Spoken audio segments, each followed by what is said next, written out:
Hey everybody, welcome back to another exciting episode of our Prince Edward Island Real Estate Podcast. I'm Michael Posnick and I have Powerhouse Patty with me. We have just under 40 years of full-time, 7-day-a-week PEI real estate experience.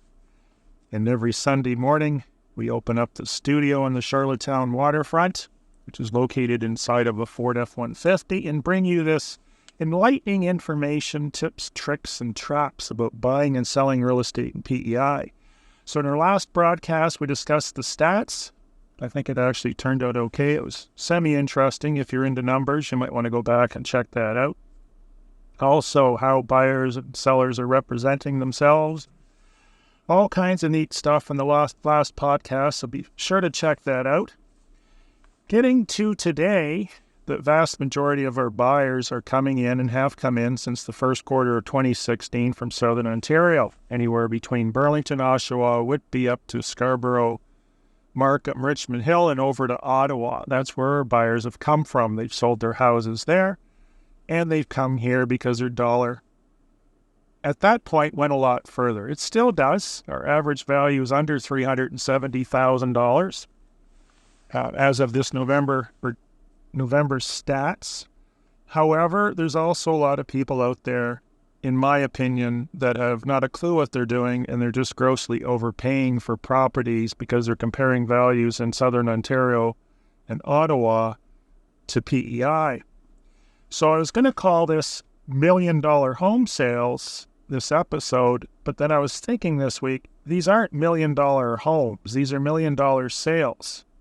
And the difference is, $1 million went a long way in PEI before 2016, in as much that you could buy a multi-million-dollar waterfront home that the owner was taking a massive loss on because there's no market for these properties. They typically sat on the market for many years, and you get them at a phenomenal deal. You know, in some cases you saw 5,000 and 6,000 square foot brand new homes selling for $1,035,000. $350,000. You saw 10 and 11,000 square foot mansions with quadruple garages sell for $1,750,000 that sold for close to $5 million before and took 8 years to do so.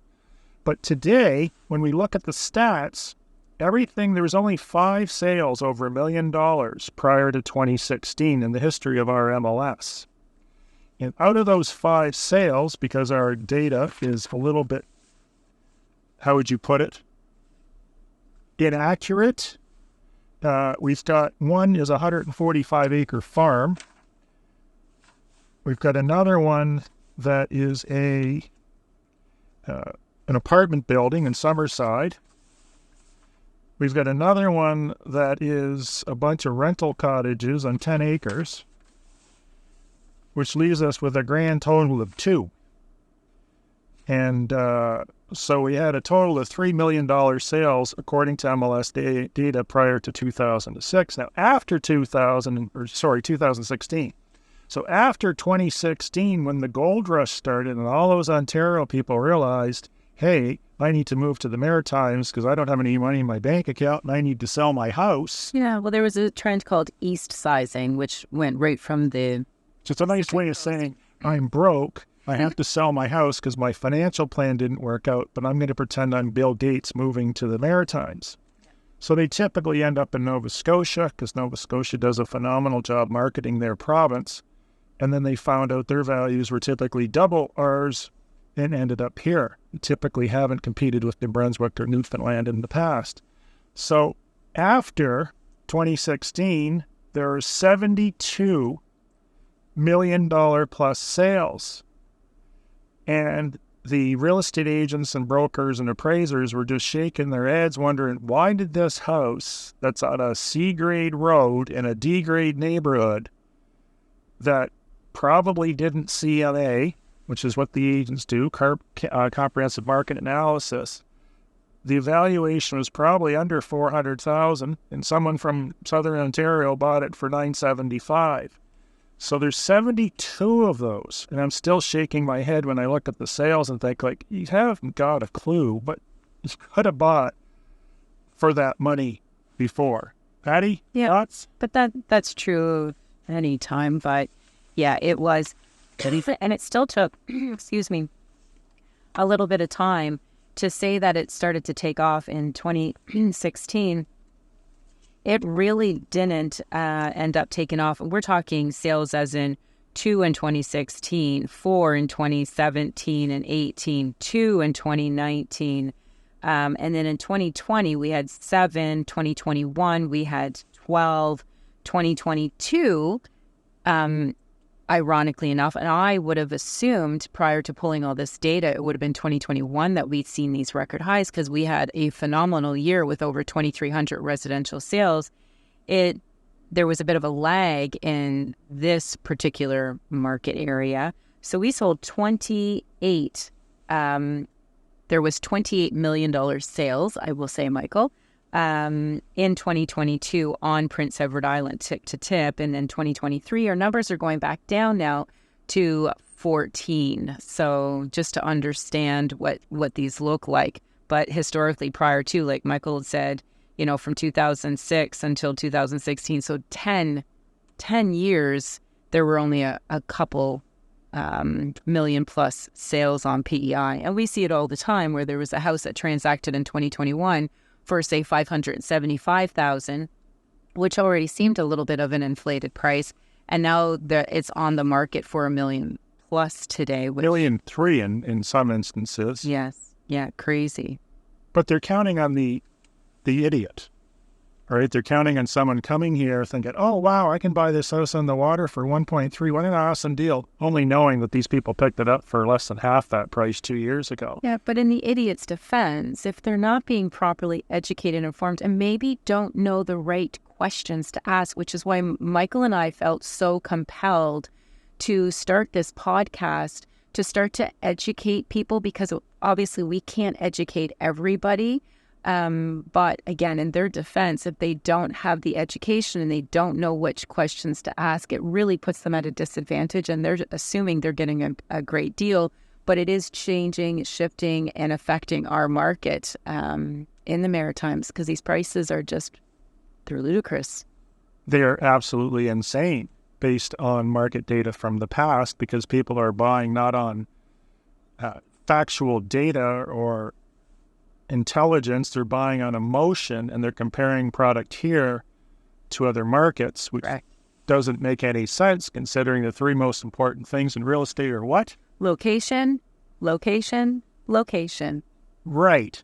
So when you look at that house for $1.3 million, like, you're not in the best neighborhood. You're in an area where the water may be in your living room in a few years because of coastal erosion. Like, did you do your coastal erosion request for that study? You can get that done for free in PEI. I mean, if your kitchen's overlooking a river, yeah, it doesn't matter how good of a deal you get. You really need to love water, because it's going to be in your basement soon enough. And we've seen that because in the old days, going down a rabbit trail here, they didn't plan these subdivisions based on things like erosion factors, and they were built way too close to the water. For the most part, that's not an issue in PEI.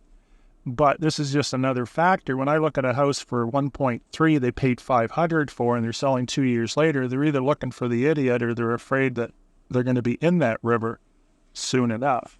So just what I think our listeners should be aware of, and even those sellers, maybe perhaps on PEI, with our $1 million plus sales starting to reset, from a record high year of 28 in 1 year, they're down this year to 14 million plus sales, and it may go down even further over the next year. We don't know.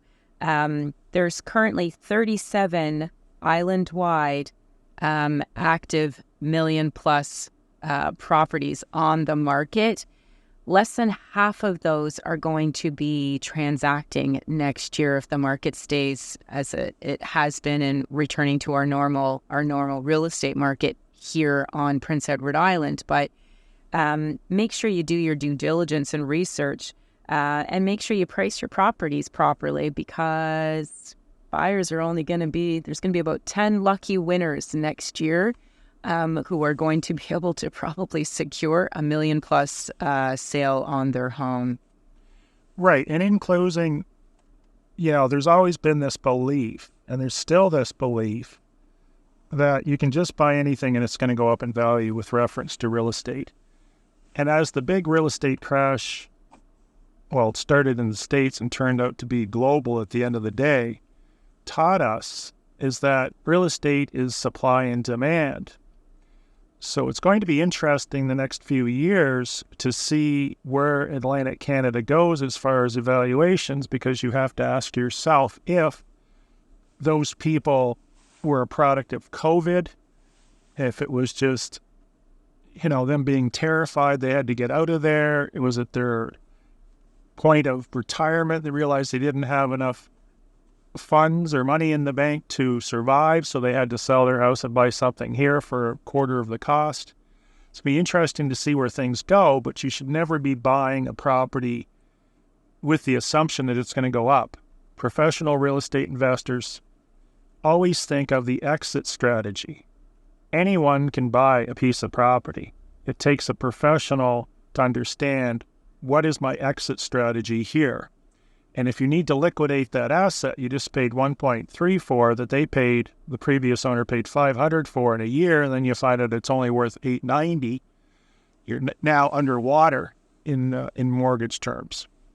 Yeah, and I think, you know what? This is a great way to just segue into the next podcast, into appraisals and what that actually looks like, because I come across many that do not understand, I paid X amount of dollars for it, or my neighbor's X amount of dollars, and they just need to be informed as to what the market looks like, because it's the bank buying it, and there's going to be an appraisal being done on it. And I think it's a great next podcast, Michael. Well, we'll certainly think about that. Sounds good. That's it. Have a great day. Have a great day, everyone.